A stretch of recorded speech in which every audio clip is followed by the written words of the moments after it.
Hey guys, it is Trish. Welcome to the channel.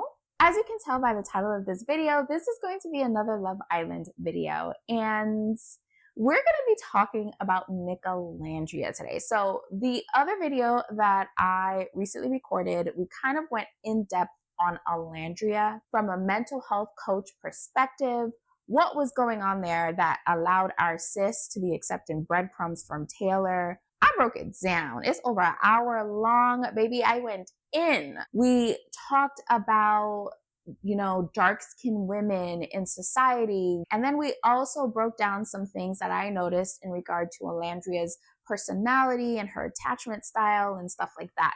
We kikied. Okay, we kikied. We was kikiing. This video, okay, we are going to break down Nicolandria. The Nicolandria phenomenon that has taken over the world. We breaking it down. And as you guys can see, I am a Nicolandria fan. Okay. I'm a Nicolandria fan, but not necessarily for the reasons that y'all may think, right? This union between Nic and Olandria means so much more than just a reality TV dating show. I think that we got to see different elements of beauty, truth, and pureness when it comes to love play out at the same time. I think that their story has so many elements and aspects of things that so many of us wish that society would get back to and wish that our culture could get back to, that we have gotten away from when it comes to dating, when it comes to love, when it comes to romance. And what happened with Nicolandria, what happened with Nic and Olandria on Love Island season 7, it brought a lot of that back. And I think that that's what's resonating with so many people. I don't think that it's just because it's two hot people, right? Two sexy people getting together and now the whole nation is going crazy.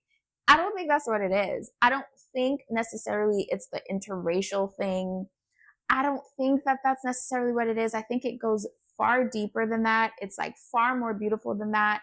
And let me know if you guys agree with me, right? Because, those of us that are like mental health coaches, life coaches, mental health counselors, mental health therapists, sometimes we be seeing things, right? It might be something real simple and real small, but like we be like going man deep. We be going deep, okay? And sometimes people be looking at us like, girl, it ain't that serious. So I don't know. Maybe this is that situation, but the first thing I think that makes Nicolandria such a beautiful union is the fact that we got to see a friends to lovers trope play out in mother loving real time. Okay. And that I think has resonated so much with us. I feel like in a society and in a culture where people don't take the time to genuinely build a friendship with their partners, right? People don't take the time to genuinely get to know each other, to genuinely learn about one another, to genuinely build a solid foundation in their relationships. We got to see two people start from scratch and build a solid foundation with no pressure to hook up, with no pressure to have, do the business with each other, with no the way they started and the way that they progressed throughout the season, it was friends to lovers in real life played out right before our eyes, right in front of us. We were flies on the wall. You know how sometimes you say, I would love to be a fly on the wall? When these two friends realize, that they love each other and that they want to be together, we got to be the fly on the wall, okay? We got to be the fly on the mother-loving wall to watch two people form a friendship with one another and then go from the friendship that they formed with one another to a romantic connection. And that is so pure and so beautiful and so romantic and so just chef's kiss, okay? And we got to witness that. And I think what's even more beautiful about it is not only did we get to witness it, but we saw it before they did. Like, we saw the progression from friends to lovers before the actual friends who became lovers saw it themselves. Like, what? Like that. I think that's one of the things that really resonated with us as the viewers, and that has helped us just kind of like root for them and cheer them on. And I just, that definitely, I think, was one of the things that was at play here. And I think that so many of us who may be in relationships in which we don't have that friendship, right? We don't feel that friendship. We don't feel that connection. I think we yearn for that. We really want that. And we were rooting for them because that's what we were watching happen before our eyes. And those of you who are lucky enough to find your forever person, and you do have that solid friendship with one another where you are each other's best friends, I think it's such a beautiful feeling that if you experience that, you're also rooting for them because you know how beautiful that feels and you know how amazing that feels. And so you have those of us who really want that and have not experienced it, and then you have those that have experienced it, just kind of like coming together and just feeling through the screen how like beautiful a connection and a bond like that actually is. So I think that's one of the things that's at play here. Okay. So the second thing that I think is happening that is so reminiscent of, or that corresponds to something that we feel like we're lacking as a society and a culture, is Nicolandria has brought back yearning. I feel like we are in a culture now with so many situationships and, so many people who are afraid to commit, right? We're in a commitment phobia, right? Culture and society. The way that Nic yearns or has been yearning for Olandria, I think that resonated with so many of us. As like, there's something beautiful about somebody who yearns for you. Someone who yearns, and we saw that throughout the season when they were just friends and there was no romantic like possibility for them to be together. At least they both, thought that there were no romantic possibilities. He was with Sierra, she was with Taylor. You saw instances and moments of yearn. You saw Nic looking at her from across the room. You saw like how his eyes just light up and how they would dilate, like when he talks to her, when he smiles at her. You saw the difference between how he looked at women on the villa, or on the island and in the villa that he thought was cool, versus how he looks at her, versus how he yearns for her. And I think that that's an element that is not rare in society, but we're seeing it less and less. And I think that resonated with us watching it, right? Those of us who love, those of us who are romantics, I think we miss that. We miss the yearn, right? And I think that's why romance books are so popular, and why romance shows like Bridgerton and stuff like that are so popular, because you see men yearning for the person that they want.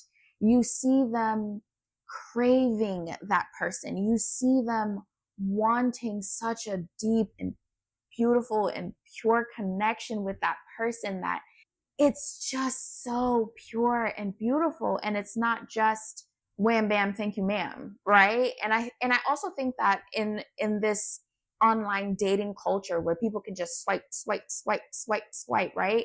And even when they find someone that they are attracted to, that they're interested in, there's always this thought of, well, but what if the next girl is like better than this one? Or what if the next guy is better than this one? And you see people who don't yearn anymore. You know, he told us, like, she is the most beautiful woman that I have ever seen in my lifetime. That's literally what he said. The most beautiful woman I've seen in my lifetime.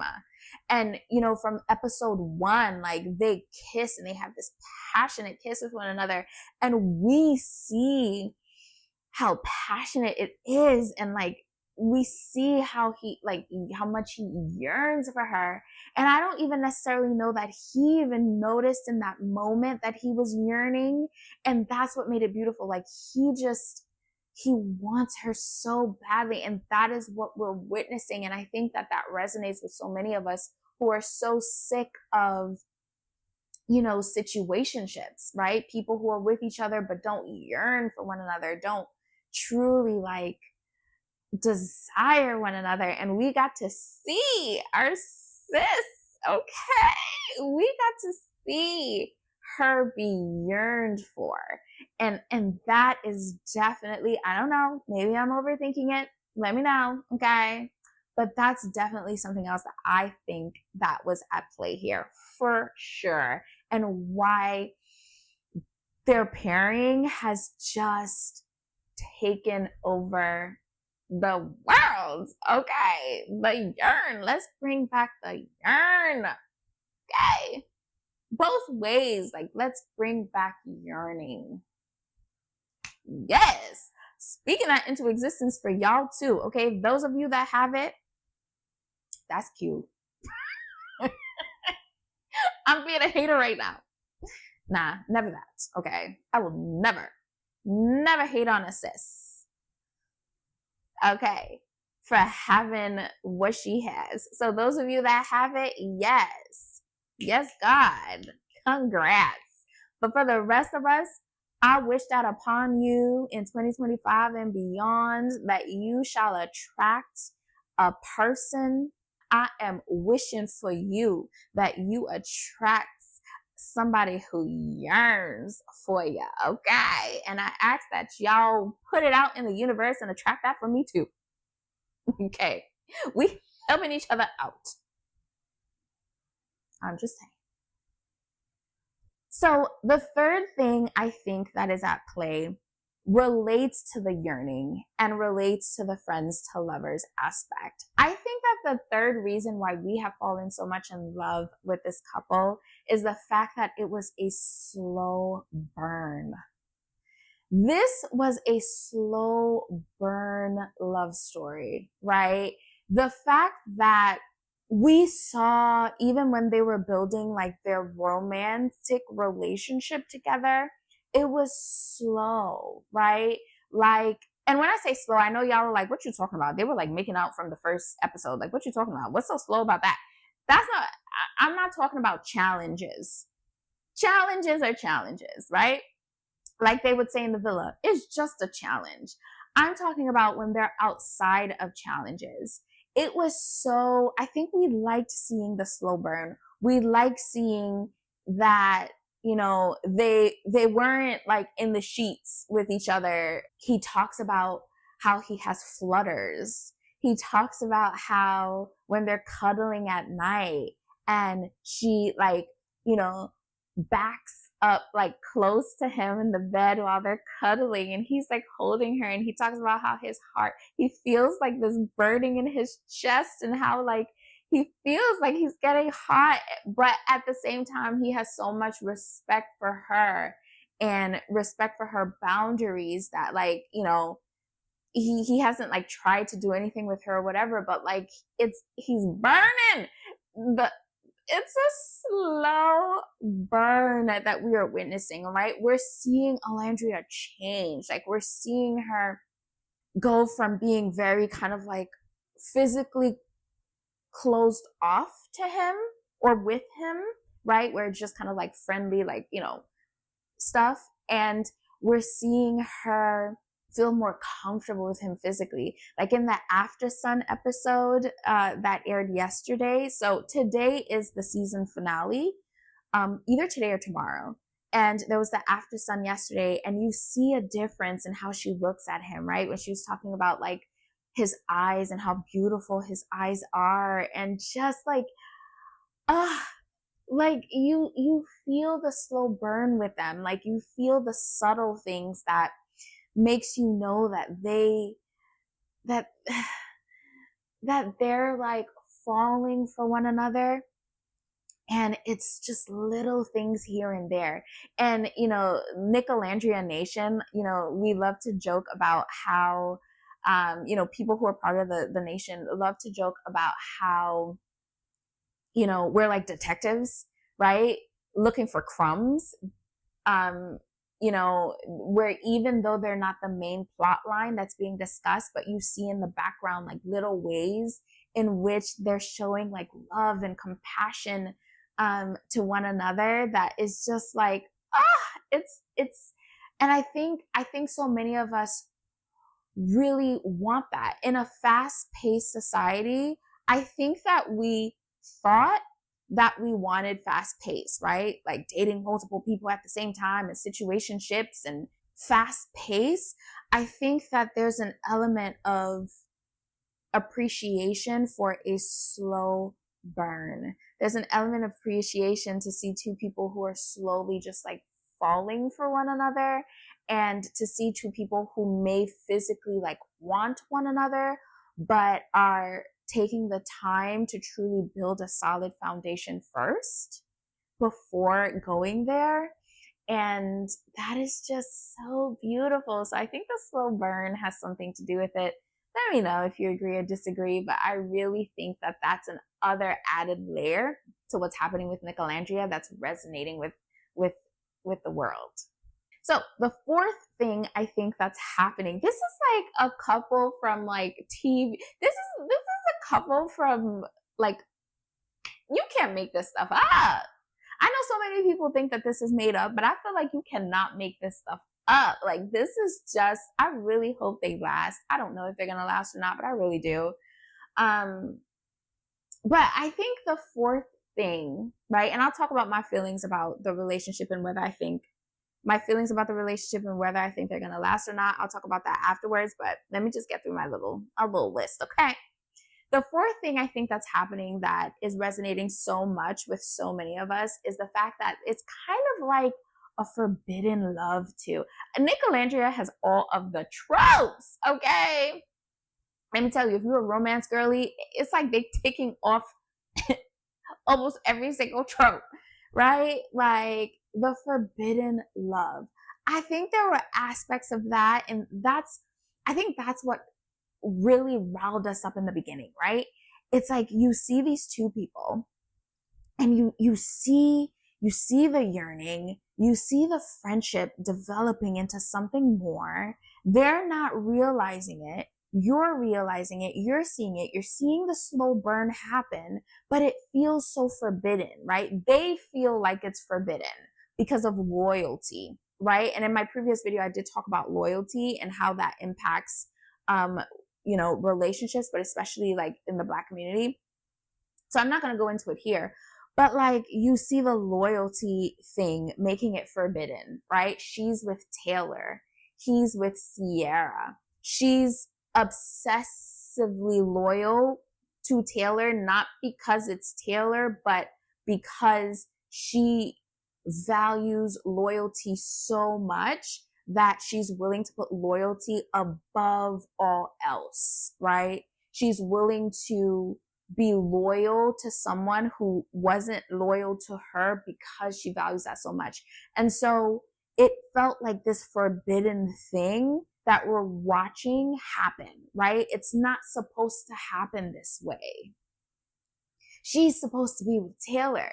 He's, supposed to be with Sierra. Like, Sierra's falling for him. Like, why are we rooting? And sometimes we kind of felt bad about it, right? Like, I know I did. It was like, oh my God, this poor girl Sierra is so into this guy. Why am I rooting for another woman for him when she's so into him? And I feel like I'm not being a girl's girl because I'm rooting for somebody else, for a guy that this girl is like so into. And I feel so bad, and it feels like so forbidden, and like I shouldn't, but I do. Oh my God. And so every single time that I would see something happen with Nic and Olandria when they were with their like couples, it felt like this forbidden thing. It felt like, like, oh my God, did he just say that? Like, when they'll ask, like, who do you think is the realest or like the most genuine girl in the villa? And his girl is right there, but then he'll say like, oh, I think it's Olandria. And you're like, ooh, ooh. But then at the same time, you're like, ooh, yes, Nicolandria Nation, So it's kind of, you have both of those emotions going on as the viewer. And I think that also kind of helped to like build up this fan base, or like the intensity of the fan base. It's like you're watching this thing that shouldn't be a thing, right? And you're watching it become a thing. And it just feels so wrong, but yet so right. And I think that that's like maybe the slightly toxic aspect of us, right? Because none of us are like all pure angels, right? We all have some elements and aspects of our personalities that, we gotta work on, because we are works in progress. We're human beings. We are flawed, okay? We are flawed. We're working on it. And I think that was like a slightly little like toxic element to that forbiddenness that kind of like really tapped into our like our drama side, like that side of us that like to like watch drama, you know what I'm saying? The side of us that like to like pop popcorn and sip our tea and watch like drama unfold, like when you out and you see two people, like a couple arguing with each other, and you like, ooh, and you listen to what they saying, and you just like, ooh, I should not be listening to what they saying, but it's so intriguing. Like, I shouldn't, but I will. Right? And I think that kind of like, that brought out that side of us that I think has contributed to the popularity of this couple. Hopefully that makes sense, what I'm saying. I think y'all know what I'm talking about. Let me know if it makes sense. And the fifth and last thing that I think, it's not the last thing, there are other things, but I think the fifth thing that I think that's happening related to just kind of the shifts and things that are happening in culture is the fact that this was a trope of opposites attracting. They are very opposite. Like Nic and Olandria are very opposite. And I'm not just talking about Nic is tall and she is short. And I'm not just talking about, oh, Nic is white and she's black. Like, I'm not talking about that. I'm talking about the fact that they're so opposite in so many areas. And we always hear opposites attract, right? But we got to be flies on the wall to witness how that plays out in real time. We got to be flies on the wall witnessing two people who are so opposite from one another attracting in such a beautiful way. He's goofy and silly, and he brings out the goofy and silly side of Olandria. Olandria is very serious and very like regal and like very queen-like energy, and we see Nic step up in in a mature, like we see him becoming like mature and protective of his queen. Like you see him go from like little boy energy to like man energy to like king energy. And you see how the opposites of one another, how they play out so beautifully to bring out the best in each other, right? Like he's so spicy and he brings out the spiciness in her. I feel like a lot of the spicy things that they did throughout this season during the challenges, I feel like if Nic wasn't as spicy as he is, Olandria would not have initiated half of those things. I don't think she would have initiated like 90% of those things, right? Because she comes off as more reserved in the sense of how she carries herself, right? She's more like reserved. And he's more like spicy, like from the get-go. Like he doesn't give a damn about being reserved. And you see how like he brought that out of her, where she didn't have to be as reserved and she could let go and have fun and be loose and get sexy and be sexy and like, and it's just like you saw how beautifully opposites attracting can play out. And I think that we are in a society that's sick and tired of just being with people that they know and that they're comfortable with. I feel like society is evolving. People are being more open-minded. And I think that people are finding it boring to just be with their own kind. And when I say their own kind, I don't necessarily mean just race-wise. I mean like we are intrigued about different cultures. We're intrigued about different music. We want to watch, like we want to get to learn about different cuisines, different foods, different, you know what I mean? And we're starting to open up, not just wanting to be with people that think like you, look like you, behave like you, act like you, people from your culture only, that only like believes in what you believe, and people, you know what I mean? Like we're just opening up, right, as a society to want to explore. We got to see how that plays out in a couple in real time. So I mean, those are the things that is, you know, some of the things that I think were at play. If there are other things that I didn't mention, there are other things, but I wanted to keep this short because I feel like those are like some of the top 5 that I noticed. Let's talk about it. Like, let me know if you agree with some of these things that I noticed, and what are some additional things that you can add that maybe I didn't mention. I'm very curious to see, and see if I also thought about them too. What is the future of this couple? I don't know. I don't know what the future of this couple is. I don't think that they are faking it, right? I think that the two of them would have to be really phenomenal actors to fake this. And who knows, maybe they're both phenomenal actors and they both deserve an Oscar. I don't know. They should go into acting, okay, if they fake this. I don't think that they faked it. I don't know I don't know if they've had enough time in the villa to build something that's so solid. They've met their forever person.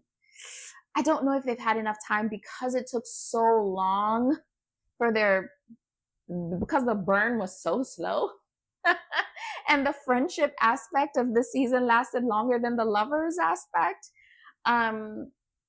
Hopefully they've had enough time to have that, because I would love if they are each other's forever person. That would be really beautiful. At the very least, I really do want them to continue the relationship behind, outside of the villa. There are season 5 and season 6 couples of Love Island USA that are still together, and we're in season 7, right? So these people have been together for a year, 2 years, maybe 3 years. And so maybe Nic and Olandria will be part of the season 7 couples that, are still together when we have season 8 and season 9. Like, I would love for that to be their story. I would love for that. In the beginning, I didn't know how I felt about Nic, because I felt like he was just very lustful, and I didn't want lust for my sis. You know what I mean? Like, when I don't want lust, like, I'm a girl's girl, right? Like, I want you to be wanted and to be lusted after, but I want it to also be in conjunction with being wanted as a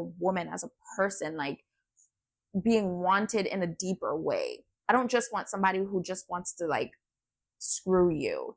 And he came off very lustful to me in the beginning. So I was like, but he grew on me. He grew on me. He grew on me. And I love this couple. I do. And I don't know. Only time will tell if they will last outside of the villa, but I'm rooting for them. I really am. I want them to last.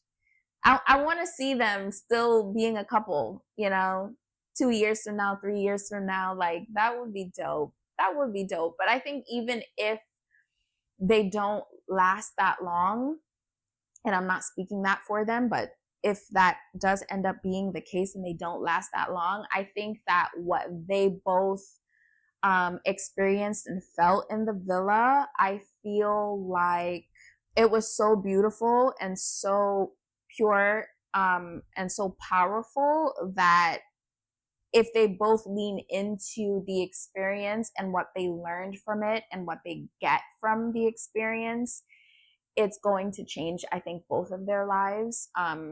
Now, if they decide to just leave the villa, go about their life, and don't really like process what they went through, don't really, dig deep to kind of like really lean into what they both experienced with one another, then maybe, it's not going to make any impact. And this is just something they did, at one point in their lives when they were in their 20s, and it was like fun, and it is what it is.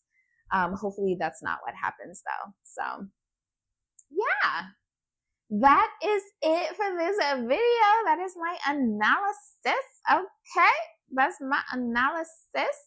And, it was really fun to think about it from like a mental health perspective.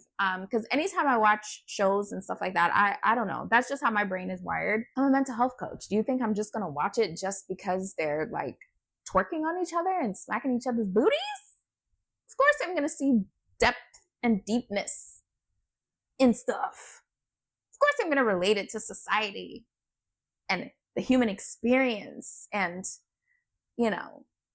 cultural contexts and like all that stuff. Of course I'm going to do that. Did you expect anything less of me? Those of you that have watched me? No, you didn't expect anything less. All right, that is it.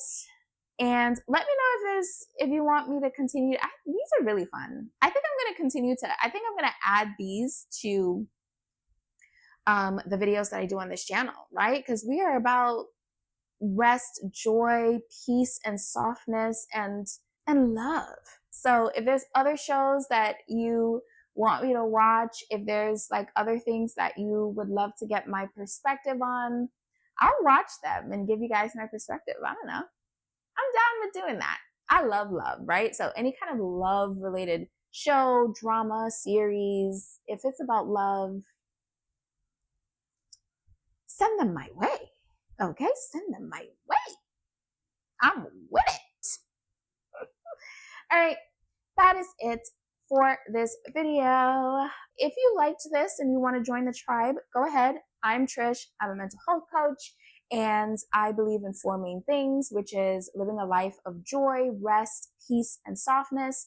All the videos that I upload on the channel are about that. On Mondays, I upload Mental Health Mondays, where I have my podcast, where we talk about an element of, how to incorporate joy and peace and love and softness and rest into your life. On Fridays, I usually do fragrance reviews, where I upload, a fragrance that I'm loving, because fragrances make me happy and they bring out my soft side. And every now and then I'll do commentary like this. That's it. And I will see you guys in the next video. Bye.